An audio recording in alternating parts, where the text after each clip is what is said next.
The iPhone in your pocket right now is already the last of its kind, and Japan just proved it.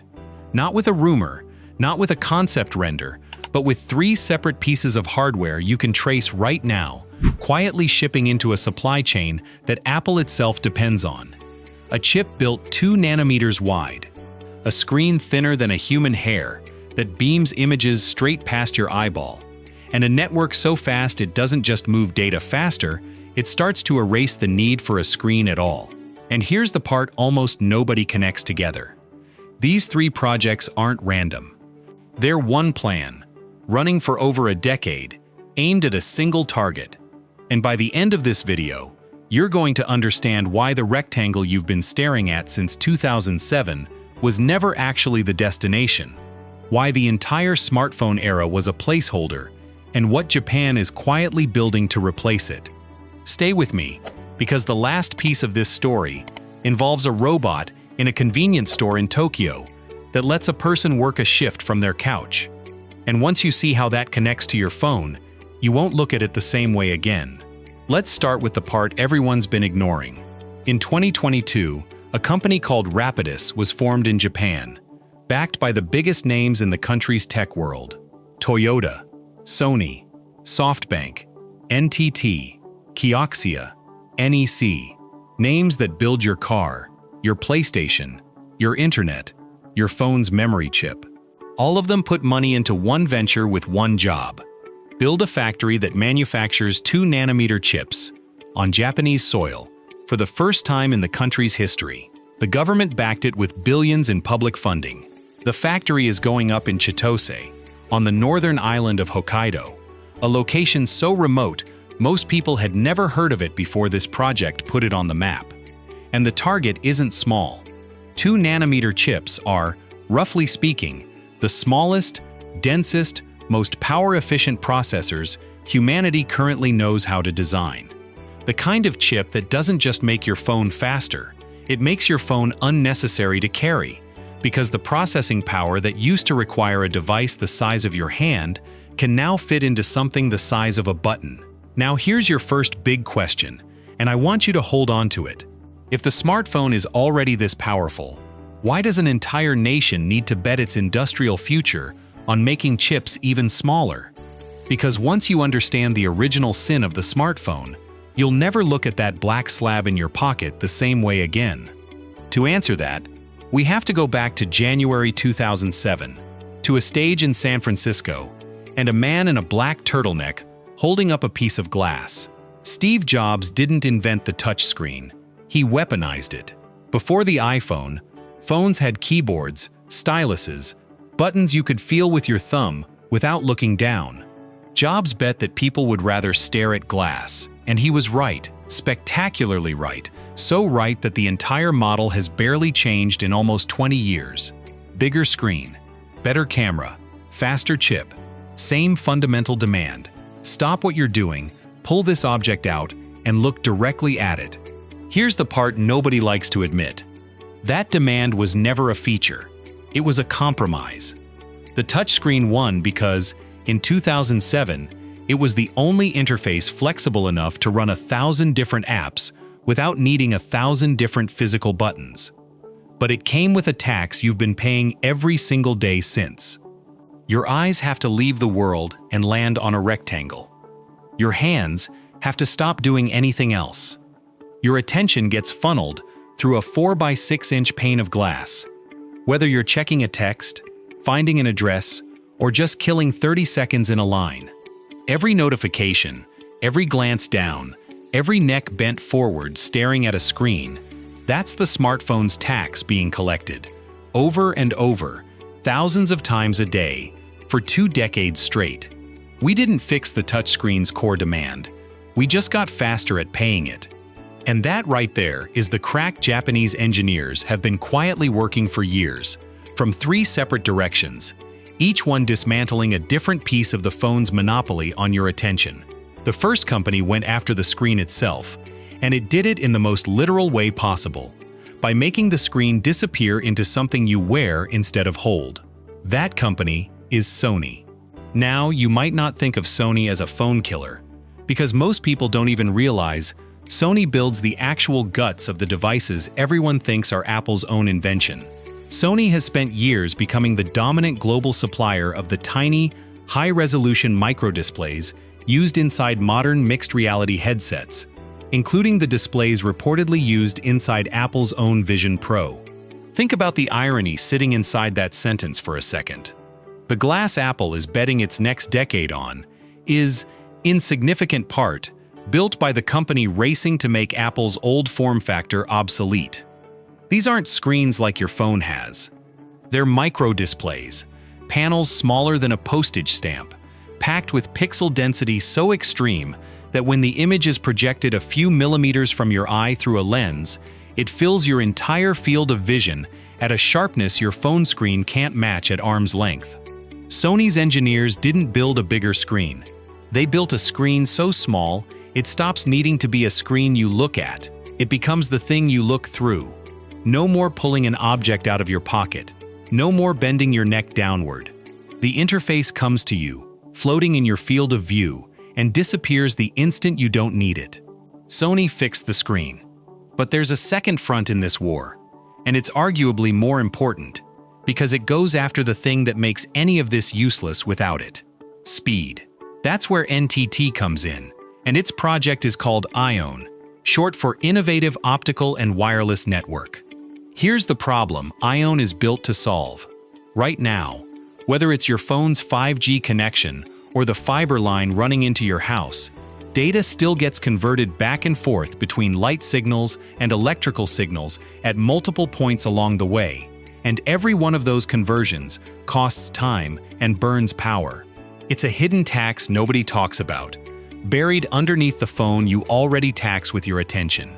NTT's answer is to build a network that runs on light from end to end, using what's called all-photonics infrastructure, eliminating those conversion points almost entirely. NTT has publicly stated the target for this network is up to roughly 125 times the transmission capacity of current networks while using around 1/200th of the power. Numbers like that don't sound like an upgrade. They sound like a different category of technology altogether. Why does that matter for a pair of glasses instead of a phone? Because a phone can survive some lag. You tap, you wait a beat, the page loads, you don't notice. Glasses can't survive that. If a heads-up display in your field of vision has any noticeable delay between your head turning and the image adjusting, your brain rejects it instantly, and most people feel outright nauseous within seconds. The entire promise of wearable computing, of replacing the phone you hold with a display you wear, collapses the second the network underneath it can't keep up in real time. NTT isn't building a faster phone network. It's building the invisible plumbing that has to exist before your eyes can trust a screen that isn't in your hand anymore. So now you've got Sony shrinking the screen into your eye line, and NTT building a network fast enough that the eye line never stutters. That's two fronts. But there's a third front, and it's the strangest one, because it isn't about screens or speed at all. It's about a question that sounds almost absurd until you hear the answer. What if the smartphone's real problem was never the hardware? What if it was the fact that you still have to be there? Enter Telexistence, a company that grew out of research at the University of Tokyo, and its product is genuinely one of the strangest things in modern retail. It's a robot, roughly humanoid, that restocks shelves inside convenience stores across Japan, including chains like Family Mart. But here's the twist. The robot isn't fully autonomous. A remote human operator, sitting anywhere with a strong enough connection, puts on a headset and controls the robot's arms and vision in real time, feeling and seeing through the machine as if their own body had been teleported into the store. This is what researchers call telexistence, the idea that your physical presence and your point of control don't have to occupy the same location anymore. Now stretch that idea forward, because this is the part almost nobody zooms out far enough to see. If Sony's microdisplays put a screen directly into your visual field, and NTT's network makes that connection instant enough to feel real, then a device like the ones Telexistence builds on stops looking like a novelty robot in a convenience store. It starts looking like a preview of a world where checking your phone gets replaced by something closer to extending yourself, where the barrier between you and information, you and another location, even you and another physical task, gets thin enough that pulling out a rectangle of glass to bridge that gap starts to feel primitive, like using a paper map after your car already has GPS built into the windshield. Let's pause here, because this is exactly the moment in the story where it's worth asking yourself something honest. Think about what you actually use your phone for most. Messaging, navigation, quick information, a glance at the time. Notice that almost none of those tasks actually require a rectangle in your hand. They require information reaching your eyes and your ears fast enough that it feels immediate. The phone has just been the only object capable of delivering that. So we built 2 decades of habit around carrying it everywhere. Every piece Japan is building right now, the chip, the microdisplay, the light-speed network, the remote-operated body, is aimed at a version of that same job that doesn't require you to hold anything at all. If this is changing how you think about the phone sitting next to you right now, tap that like button and subscribe, because the next part of this story is where all 4 of these pieces actually meet, and it gets stranger from here. So where does this all converge? What does the actual successor look like when you put every piece on the table together?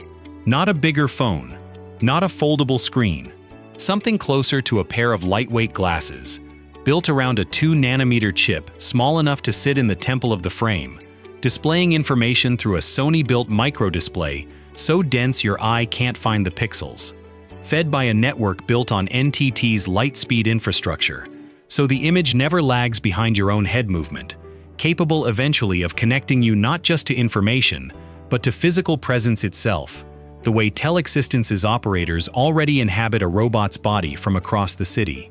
Individually, each of these projects sounds like a footnote, a chip factory, a network upgrade, a quirky robot in a convenience store. But stacked together, they form the exact same pattern that took down the standalone camera, the standalone music player, and the GPS unit that used to sit on your dashboard. Nobody announced the death of any of those devices in a press conference. They just quietly stopped being the best tool for the job, one use case at a time, until owning one felt like carrying a fossil. This is why the framing matters. The iPhone will not die in a single dramatic moment. There will be no funeral, no announcement, no headline that says the smartphone era is officially over. It will happen the way the flip phone died, the way the standalone GPS died, the way the point-and-shoot camera died. It'll sit in your pocket, still technically functional, while a lighter, faster, less demanding alternative slowly earns more and more of your day, until one afternoon you realize you haven't unlocked your phone in hours because you didn't need to. There's one more thing worth saying, and it's about why this keeps happening out of Japan specifically. The smartphone was born from a Silicon Valley instinct: build the interface that's flexible enough to do everything, ship it, iterate later. That instinct produced something revolutionary, and then, for the better part of 2 decades, mostly just made the same rectangle faster and shinier. Japanese engineering culture, the same culture that spent decades chasing bullet trains, heated toilet seats nobody knew they needed until they tried one, and industrial robotics most of the world still hasn't caught up to, tends to ask a slower, more stubborn question. Not how do we make the current thing faster, but why does this thing need to exist in this shape at all? That question, applied patiently across a chip company, a display supplier, a telecom giant, and a robotics startup, is what's quietly building the next shape. So here's the payoff to the question I asked you to hold on to at the start. Why does Japan need 2-nanometer chips if the smartphone already works fine? Because the smartphone was never actually the destination. It was scaffolding, a temporary shape built around the limits of 2007 technology, and every year since has just been decoration on top of that scaffolding. A better camera bolted on, a bigger battery bolted on, a faster processor bolted on, while the core demand, stop, look down, hold this, never actually went away. Fixing that required starting over from the chip up, and starting over required patience most companies don't have, the kind of patience that funds a factory in a remote part of Hokkaido for a chip that won't ship for years, the kind that builds an entire fiber network on a bet about latency most people can't even feel yet. The device on your desk right now had one incredible trick. It put the entire internet in your hand. For nearly 20 years, that trick was enough to make you forgive everything else. The neck strain, the notification anxiety, the sinking feeling of realizing you'd been staring at it for 45 minutes without noticing. That forgiveness is starting to run out. Because for the first time since 2007, having a screen in your hand and having a screen you don't even notice anymore are no longer the same category of technology. The successor isn't a rumor sitting in a patent filing somewhere. It's a chip factory rising out of the ground in Hokkaido right now. It's a display so small, it's already inside the most advanced headset on the market. It's a network standard, with a target 125 times faster than what's carrying this very video to your screen. The only real question left is how long the rectangle in your pocket gets to keep its spot as the most important object you own. My guess is that within the next decade, your kids are going to look at you unlocking a phone with your thumb, the exact same way you look at someone dialing a rotary phone, and they're going to ask you the question that sums up this entire story. Wait, you had to hold it? The whole time? And you'll get to tell them about a man in a turtleneck on a stage in 2007, the 20 years of neck pain that followed, and the country that finally decided the rectangle wasn't the destination after all. If this changed how you look at the phone sitting next to you right now, the next video breaks down another everyday piece of technology quietly being rebuilt from the ground up, and this one starts with a mistake even stranger than a melted chocolate bar.